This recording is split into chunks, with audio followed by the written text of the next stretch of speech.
सहनाववतु सहनौ भुनक्तु सह वीर्यङ्करवावहै तेजस्विनावधीतमस्तु मा विद्विषावहै। ओम शांति शांति शांति। दिव्य जीवन के इस कार्यक्रम में पुनः आप सबका हार्दिक स्वागत है, अभिनंदन है। गुरुजनों की पावनी परंपरा, गुरुजनों का जो ज्ञान है, उसके ज्ञान से हम अपने जीवन को सुंदर बनाते हैं। उस ज्ञान की परंपरा में अपने को पुष्पित पल्लवित करते हैं। तो ऐसे महान ऋषि परंपरा को हमारे ऋषि कल्प परम पूज्य श्री गुरु जी महाराज के पावन सानिध्य में हम अपने आप को बहुत ही धैर्य के साथ, जो नए नए ज्ञान विज्ञान है, शास्त्रों, वेद, उपनिषद आदि ग्रंथों का हम बहुत सरलता से, इतने सरल शब्दों में हमारा जो प्रश्न होता है, अनेक लोगों ने भी कई जिज्ञासाएं की हैं इस कार्यक्रम के माध्यम से कि परम पूज्य गुरु जी से ये हमारा प्रश्न पूछिए। तो आप भी प्रश्न कर सकते हैं। जो हमने पिछली कक्षा में चर्चा की थी परम पूज्य श्री गुरु जी महाराज से त्रैताप के विषय में, जो समाधान हमने प्राप्त किए थे, उनमें आदि भौतिक जो दुख हैं और दुख का जो कारण है, दुख का निवारण, जिससे हम अपने जीवन को सुंदर बनाते हैं। जब तक दुख का निवारण नहीं होता है तब तक हम इस जीवन को सार्थक नहीं कर सकते हैं। यह जीवन दुखों की अत्यंत निवृत्ति के लिए मिला है। तो पुनः परम पूज्य गुरु जी का सानिध्य, गुरु जी के चरणों में कोटिसा नमन है, वंदन है। गुरु जी, पिछली कक्षा में आप श्री के माध्यम से जो आदि दैविक और आध्यात्मिक दुखों की चर्चा हुई थी, और भी अनेक संदर्भों को देते हुए आपने ये कहा था कि हमारी जो सुख के प्रति आसक्ति है वही दुख का कारण बनता है। ये आसक्ति हमको फिर चाहे ऐन्द्रिक हो या इस संसार के प्रति कोई भी भोग की भावना है, विषयों की जो कामना है, वो दुख का कारण बनती है। परंतु यदि हम दुख की निवृत्ति चाहते हैं, दुख का कारण यदि हम जान जाएं और दुख का प्रभाव हमारे ऊपर हो जाए, तो शायद हमारा जीवन सफल हो सकता है, सुखमय और आनंदमय हो सकता है। तो आज का जो विषय, इसमें जो भौतिक दुख है, ये कैसे हमको प्राप्त होता है और इसको हम कैसे दूर करें? ये जो दुखों की एक श्रृंखला है, मानिए एक प्रकृति से दुख आते हैं, एक हमारे अज्ञान से, हमारे असंयम से आते हैं जी। और एक दुख जो प्राणी होते हैं, मनुष्य या मनुष्येतर जो प्राणी होते हैं जी। उनके द्वारा जो दुख हमें प्राप्त होते हैं। जैसे कोई हमारे को चोट पहुंचा देता है, हम जा रहे हैं रास्ते में कोई टक्कर मार देता है, हमारी गाड़ी को तोड़ देता है, हमें भी कभी कभी बहुत गहरा चोट लग जाता है, कभी मृत्यु भी हो जाती है जी। तो ये जो दूसरे प्राणियों से हमें दुख आते हैं, उन दुखों को आदि भौतिक दुख कहते हैं। और ये तीनों प्रकार के दुख जो हैं, इनमें सबसे ज़्यादा जो अपरिहार्य रूप से जो हमें मिलते हैं वो तो प्रकृति के प्रकोप के रूप में। जी। तो एक नियम ऐसा है, यदि हम ये स्वीकार कर लें कि ये तो होना ही है और इसमें हमारा, माने प्रकृति के द्वारा जो दुख होते हैं वहाँ हमें इतनी तकलीफ नहीं होती, तकलीफ तो होती है जी। पर हम, मानी वो तो सभी को होता है एक तो, जी। इसलिए आदमी जो है जब जब दूसरे भी सम्मिलित रहते हैं तो उसमें थोड़ा हल्का हो जाता है, संतोष उसको होता है कि सबके साथ ये हो रहा है। हाँ जी। कोई अकेले तेरे साथ नहीं हो रहा। जी। फिर दूसरी बात ये है कि हम उसको ऐसा स्वीकार कर लेते हैं कि इसका तो कोई उपाय ही नहीं है। जी। जैसे कोई बाढ़ आ जाए, कोई बहुत ज़्यादा भीषण वो हो जाए और उसमें हमें कोई चारा ही न दिखे, जी। तो उपाय ही न दिखे, तो फिर हम स्वीकार भाव आ जाता है। किन्हीं प्राणियों से जब हमें दुख मिलता है उनमें भी मनुष्य के अलावा जो प्राणी हैं, जी। जैसे मच्छर एक काटता है, एक मनुष्य अगर काटे तो मच्छर के काटने को हम इतना ज़्यादा महसूस नहीं करते जैसे मनुष्य। हुँ, तो प्राणियों से जो दुख आते हैं उनका भी हम किसी हद तक उपाय करते हैं, जी। कर लेते हैं। हुँ, माने अपने आप को जिन चीज़ों से हमें संकट महसूस होता है उनसे बचाते हैं, उन प्राणियों से बचाते हैं। किसी जंगल में, अज्ञात जंगल में नहीं जाते, हमें पता होता है कि यहाँ हाथी शेर रहते हुँ, हैं।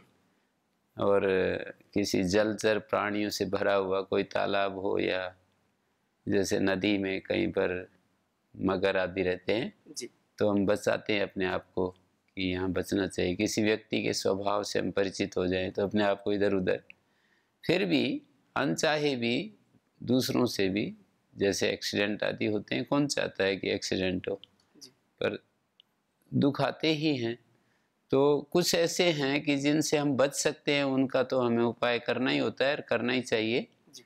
पर जो जिनका कोई उपाय नहीं है, अकस्मात हमें मिल जाते हैं, हुँ, कोई हमें धोखा दे जाता है, कोई हमें, हम दुकान पर जाते हैं और वस्तु खरीदते हैं और वो पैसे ज़्यादा ले लेता है और वस्तु खराब दे देता है, जी। प्रशंसा करके, झूठ बोल करके। तो उसमें ये तो संसार का स्वभाव ही है। इसमें ये, इसका अध्ययन करने से हमें पता लगेगा कि इस संसार में ये तो एक सागर की तरह है। सागर में रत्न भी होते हैं, मोती भी होते हैं और खतरनाक भयानक जंतु भी होते हैं। जो गुरुजी हमारे जीवन में दुःख मिलते हैं, तो क्या ये पूर्व सुनिश्चित होते हैं कि नहीं इनको ये दुःख मिलेगा? नहीं, सुनिश्चित भी होते हैं और अनिश्चित भी होते हैं। जैसे कि हमारे को पूरे जीवन भर हम कुछ कर्म करते हैं, जी। उससे हमारा एक कर्माशय बनता है और उसके अनुसार हमारे को दुख और दुख के साधन और उसका जो फल है वो हमें प्राप्त होते हैं। जी। जैसे कहीं इंद्रिय वैकल्य हो गया, जन्म से ही कोई अंधा हो गया, कोई बहरा हो गया, जी। तो पूर्व जन्म के कर्मों से हमारे को वो सब स्थितियां पैदा हो जाती हैं।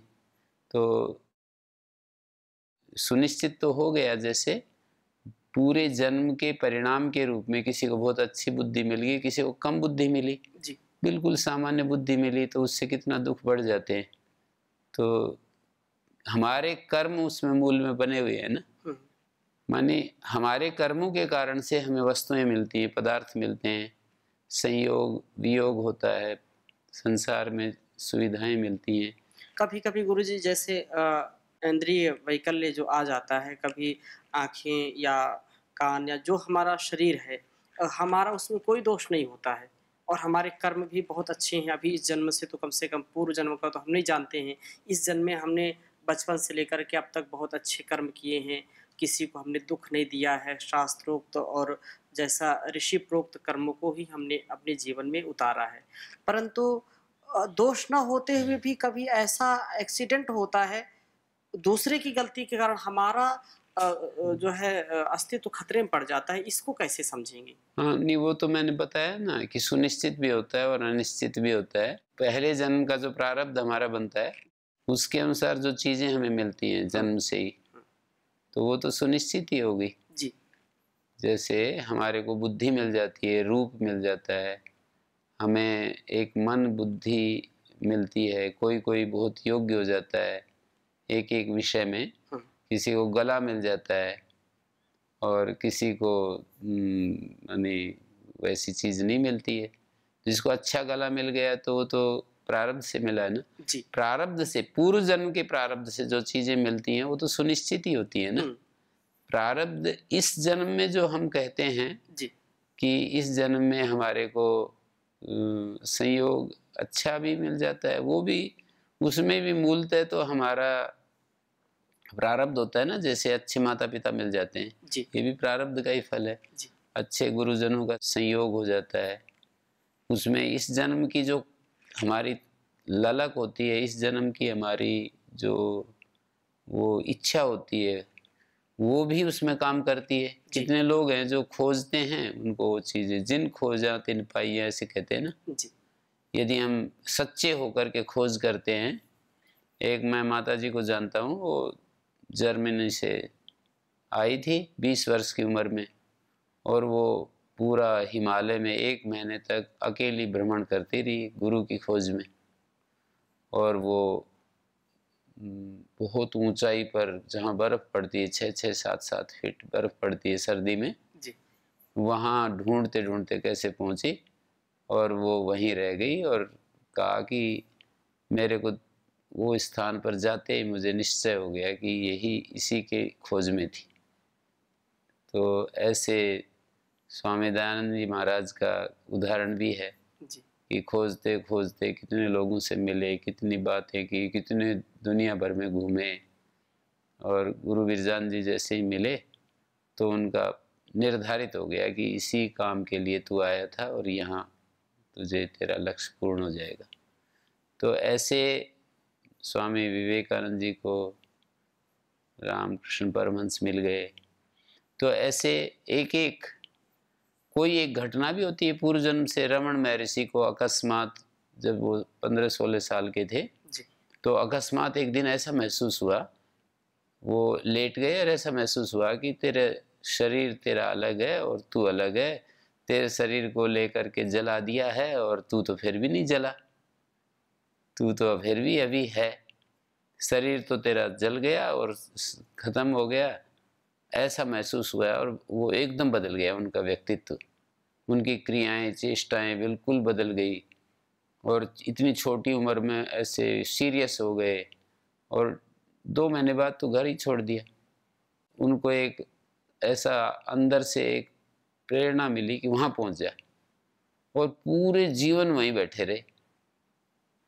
तो ऐसे बहुत ज़्यादा उनको जी। इधर उधर भटकने की ज़रूरत नहीं, भौतिक रूप से कोई गुरु उनका नहीं मिला उनको प्रेरणा देने वाला, पर अंतः प्रेरणा ही गुरु बन गई। जी। सयस पूर्वेशाम अपि गुरु काले नन्वच्छेदात। जी। पूर्व ऋषियों का भी वो गुरु है, वर्तमान लोगों का भी वो गुरु है। मार्गदर्शक कहते हैं ना गुरु, जी। तो मार्गदर्शक अपने भीतर, हम सब के भीतर बैठा हुआ है, और वो जो उसको चाहते हैं, केवल उसी को चाहते हैं, तो वो उनको निश्चित रूप से ये उदाहरण ऐसे दिखाते हैं। पर अनन्य मन से, गीता में मैं भजन, जो मुझे अनन्य भाव से भजते हैं मैं उनका उद्धार कर देता हूँ। अनन्यास चिंतयन्तो माम ये जना परिपास्ते, जो अनन्य भाव से मेरा भजन करते हैं उनका उद्धार कर देता हूँ। तो ये अनिश्चितता और सुनिश्चितता तो प्रारब्ध के ऊपर तो है ही जी। और इस जन्म में भी दूसरों के गलती से भी होता है। मानी जैसे एक्सीडेंट आदि, कोई धोखा, पर इससे बहुत ज़्यादा इतना ही हो सकता है कि कभी कभी हमारा जीवन चला जाए। जी। पर उस अनंत के इस राज्य में यदि किसी की गलती से हमारा जीवन जाता है तो उसमें भगवान भी देख रहे हैं कि इसकी तो कोई गलती नहीं, और वो हमारे इस जीवन को फिर हमें उसी तरह से हमें जीवन प्रदान करता है और साधन प्रदान करता है, और हम फिर ही अपनी यात्रा शुरू कर देते हैं। जी। ऐसा नहीं है ना, जैसे कि ये जीवन इतना ही हो जितना हमें दिखाई देता है। तो इस जन्म में यदि हमारे को कोई कारण नहीं भी दिखाई देता हमारे दुखों का, तो पीछे से भी तो अनुवृत्ति चल रही होती है ना कर्म की। जी। और पीछे कोई प्रारब्ध ऐसा होता है, प्रारब्ध अनेक प्रकार के होते हैं हमारे जीवन में, अनेक घटनाएं घटती हैं, अनेक प्रकार के कर्म होते हैं। व्यक्ति अपने को भी देखे, दूसरों को भी देखे, तो पता लगेगा कि उस जीवन में बहुत कुछ, कभी कभी तो कभी उसकी अज्ञान अवस्था में कुछ हो जाता है जी। कभी उसको माने संग दोष से कुछ हो जाता है, किसी दूसरों के साथ में उसको, और बहुत अच्छा भी करता है तो अच्छा कर्मा से भी होता है, कभी कभी बहुत हीन कर्मा से भी होता है।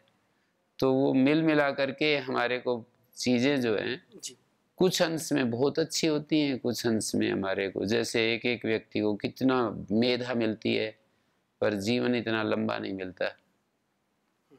एक व्यक्ति को बुद्धि तो बहुत अच्छे है, जैसे हमने सुना है कि स्टीफन हॉकिंस की बुद्धि तो इतनी असाधारण थी पर शरीर बिल्कुल बेकार था। एक वैज्ञानिक इस युग के हुए हैं जी। अभी तो नहीं रहे, कुछ दिन पहले ही गए, पर उनकी बुद्धि तो असाधारण थी। शरीर तो हमेशा चेयर के ऊपर बैठे रहते थे, और कहते हैं कि वो बस एक अंगुली काम करती थी, उसी से कुछ कर लेते थे।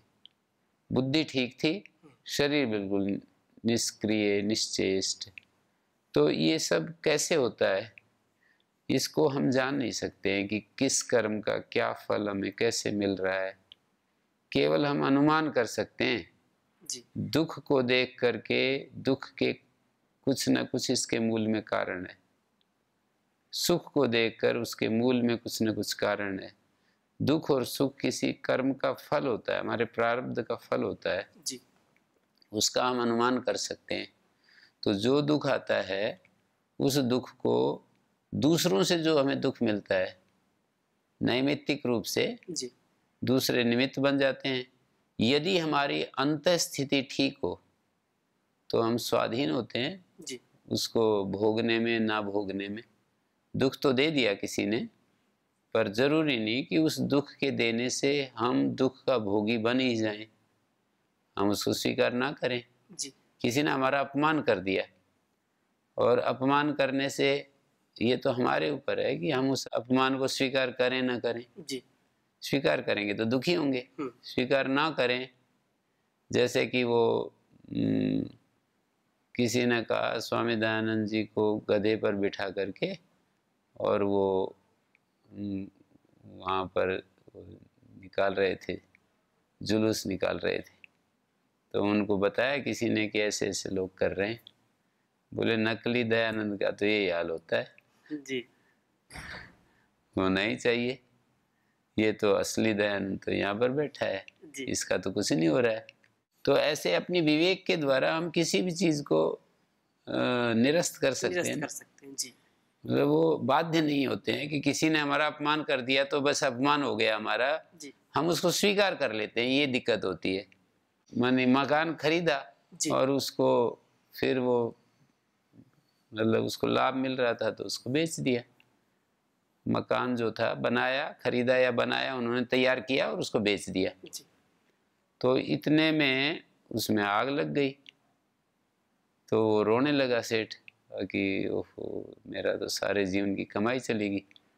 उसने बेटे ने कहा कि वो आग ज़रूर लग गई, पर उससे पहले हमारी वो रजिस्ट्री हो चुकी थी।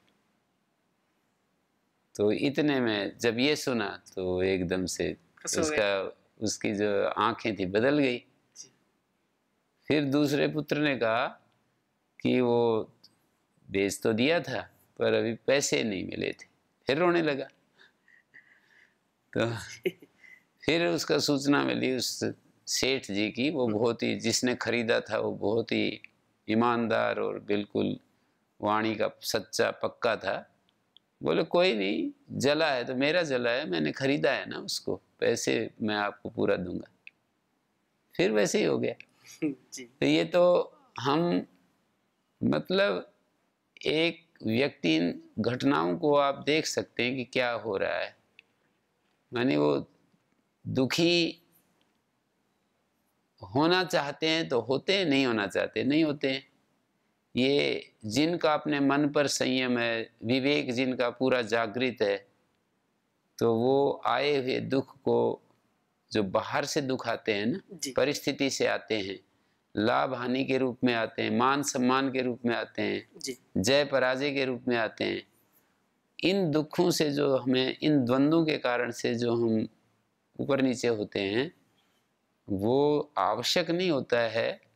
सामान्य स्थिति तो यही कहती है कि ये आएंगे तो अनुकूल परिस्थिति बनेगी तो सुखी होंगे, प्रतिकूल होगी तो दुखी होंगे। सामान्य जीवन का क्रम तो यही है। पर जब बात चल रही है कि अत्यंत दुख की निवृत्ति कैसे हो, तब तो देखो बहुत गहराई से ही छानबीन करनी पड़ती है ना। जैसे डॉक्टर वो जांच करते हैं ना बहुत ही सूक्ष्मता से हर चीज की। तो जब हमारी बात ये हो जाती है कि कैसे हम त्रिताप से कैसे मुक्त हों, और ये हमारी अभिप्सा में बैठ जाता है कि मुझे दुख से पूर्ण मुक्ति चाहिए, फिर कुछ बात अलग होती है।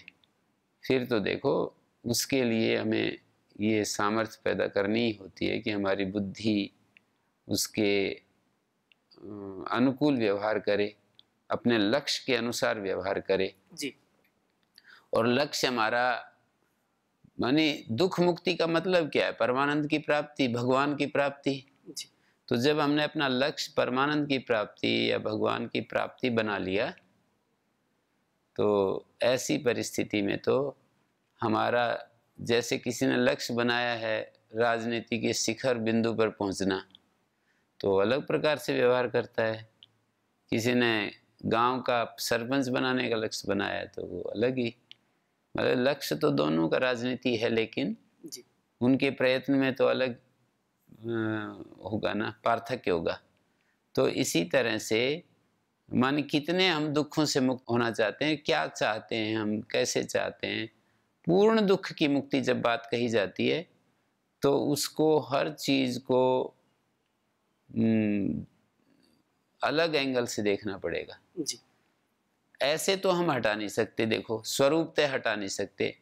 कौन आकर के कब हमारा अपमान कर दे, किस विषय में हमारी पराजय हो जाए, किस विषय में हमारा हानि हो जाए, किस विषय में कौन चीज़ टूट फूट जाए और अचानक भूकंप आ जाए और हमारा मकान गिर जाए, बड़ी मुश्किल से, जीवन में एक ही तो मकान बनाया था और वो टूट गया। जी उस समय भी व्यक्ति यदि अपने आप हर चीज़ में वो धन्यवाद ही देगा, आगे चलो कोई नहीं फिर बना लेंगे, और हम तो अभी बच गए और हम चले जाएं तो भी कहेगा प्रभु की यही इच्छा है, इसमें क्या है। उसकी गाड़ी में बैठे हैं, जब उसकी इच्छा है वो उतार सकता है। तो ऐसे विवेक जो होता है वो हमें दुखों से मुक्त करने के लिए महान हमारा सहयोग करता है। विवेक के द्वारा हमें सहयोग मिलता है, जी संयम के द्वारा हमें दुख मुक्ति में सहयोग मिलता है। मानी हम अपने मन पर संयम करें, अपने धैर्य को ना टूटने दें। धैर्य जो है, जी धैर्य तो यही होता है ना कि जो कुछ हुआ कोई नहीं, ये तो सब।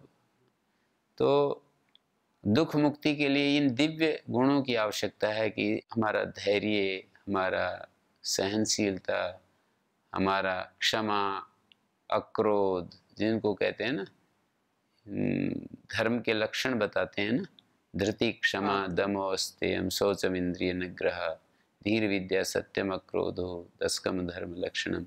अक्रोध की स्थिति, धी ज्ञान की स्थिति, बुद्धि हमारी ठीक काम करे, विद्या ठीक हमारे सहयोग करे, जी विद्या हमें सही मार्गदर्शन करती रहे। ये विद्या का प्रकाश कभी भी अंधेरे से युक्त ना हो, विद्या के ऊपर बादल ना आए। जी तो ये सब हम प्रयास से कर सकते हैं, और उसका रास्ता तो यही है कि हम जो है उसके लिए अभिप्सा करते रहें। जी माने जो चाहते हैं उसके लिए निरंतर अभिप्सा करें, और हम उसकी चर्चा करें, उसके बारे में सोचें। अभिप्सा तो मन से होती है, जी दूसरा कोई मिले तो वैसी ही बात करें। आप देखिए थोड़ा विचार करके, जिसका जैसा आंतरिक विचार होता है वैसी चर्चाएं करता है। आप मिलना लोगों से और इस बिंदु पर ध्यान देना। जी जैसे जिसका राजनीति में इंटरेस्ट है ना, वो उस हम मतलब जो शक्तिशाली होगा ना, जैसे एक संत के पास कोई जाता है तो अब संत इतना आक्रामक होकर के तो रहता नहीं, जी संत के पास भी वो कुछ लेने के नहीं जाता। यदि संत बहुत ही मतलब संयमी हो तो वो प्रतिक्रिया नहीं करता, शांति से सुनता रहता है। तो इतना ही कर सकता है संत तो, जी मतलब वो इससे एक एक तरह के संत होते हैं, मैंने देखे ऐसे जी जी गुरु जी कि वो उनके पास जाते हैं। हमारे गुरु जी थे नूरगढ़ वाले, कोई जा करके कई कई लोग सुनाने लगते तो ऐसे शांति से, ऐसे थोड़ा शांति से बस रहते थे, कुछ बोलते नहीं थे बीच में। जी और दूसरे उसमें शरीक हो जाते हैं। एक राजनेता, कई राजनेता मैंने देखे, अपने साथ हुई बताता हूँ। हमें तो अपनी बात कहने के लिए 1 सेकंड भी मौका नहीं देते। जी, जी। अपनी ही बात कहते चले जाएँगे, कहते चले जाएँगे। तो ऐसा होता है। तो जिसकी जैसी रुचि है, तो जो दुःख मुक्त होना चाहता है, वो सोचता भी उसके लिए है, बात भी उसी के लिए करता है, चर्चा भी उसी के लिए करता है और हर चीज़ें वो उसी एंगल से देखता है और प्रयास भी उसका उसी दिशा में होता है। तो हमारे को हम और भी इस विषय में चर्चा कर सकते हैं। ये बहुत ही जीवन का आवश्यक विषय है, गंभीर विषय है और जो लोग इस दिशा में पूर्ण रूप से दुःख से मुक्त होना चाहते हैं, उनके लिए ये बहुत ज़रूरी है ये चर्चा, उनको विचार करना बहुत ही आवश्यक है। जी, तो परम पूज्य श्री गुरु जी महाराज के मुखार बिंदु से हमने सुना कि वास्तव में जीवन का लक्ष्य जो है वो दुख की निवृत्ति है और उस दुख की निवृत्ति के लिए सतत उसके प्रति अभीप्सा और सज्जनों की संगति, गुरुजनों की जो है शरणागति की प्राप्ति, उनका प्रियाचरण, शास्त्रोक्त जीवन हमारी चर्या हो। हम वैसे ही आचरण करेंगे तो दुखों से हम जरूर पार होंगे। तो इसी संदर्भ में परम पूज्य श्री गुरु जी महाराज का आगे भी हम मार्गदर्शन प्राप्त करेंगे। आज की संवाद को यहीं पर विराम देते हैं। ओम शांति शांति शांति। ओम श्री गुरुभ्यो नमः।